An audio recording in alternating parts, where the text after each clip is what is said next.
It took another week before Sebastian and Ominous finally mended things, much to my relief. Anne, meanwhile, had started spending more time with us again, though her attention was still largely devoted to Nerida. Winter had arrived in full force, evident in the thick wool scarves wrapped around every student's neck, the frost that covered the grounds each morning, and the way the Black Lake had frozen over like polished steel. Even Imelda, stubborn as she was, had conceded defeat in her attempts to revive Quidditch for the season. I loved winter. Everything felt slower, more peaceful. At least it should have. But the Hogwarts curriculum had other plans. To prepare for your midterm potions exam, Professor Sharp announced, pacing the front of the classroom. You are expected to review up to Chapter 12 in your textbooks. A collective groan rippled through the class. Sharp, however, looked entirely unbothered. I glanced desperately at my cauldron. My potion looked nothing like Anne's. And Ominous had somehow managed a near-perfect brew despite never seeing the textbook. I blamed my failure on the mere 15 inches separating my shoulder from his. To make matters worse, Professor Sharp had thrown open the door explaining that Amatentia's vapors could be distracting if inhaled too deeply. Ominous's potion shimmered with a mother-of-pearl sheen, its steam rising in delicate, mesmerizing spirals. Amatentia smells different to each person, Henrietta declared smugly. It takes on the scent of whatever one finds most attractive. She cast a meaningful glance at Norman, who returned it with an equally love-struck expression. Curious, I leaned slightly toward Ominous's cauldron, only to smell nothing. Not a single trace of any scent at all. A cold? Perhaps. I let out a quiet sniffle. But despite the utter lack of fragrance, a strange lightheadedness settled over me. Something warm, something giddy, lingering long after we left potions.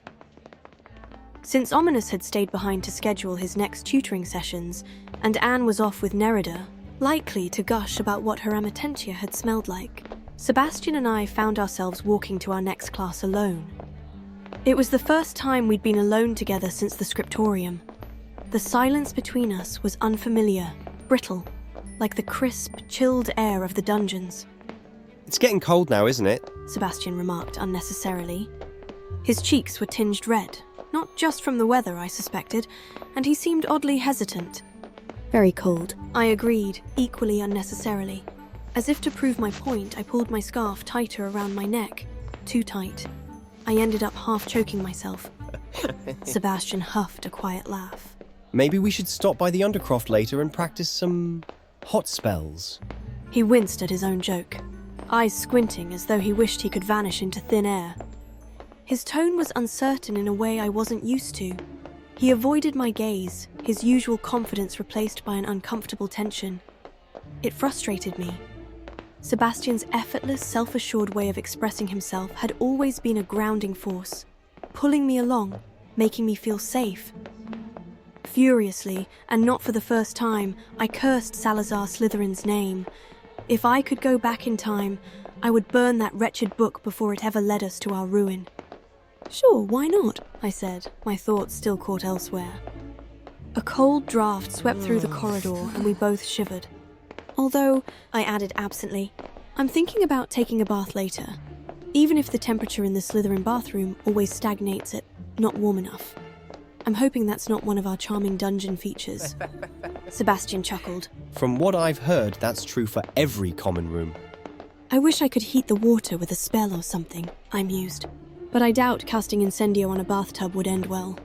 Try Confringo next time, Sebastian quipped. We both broke into quiet laughter as we stepped into History of Magic.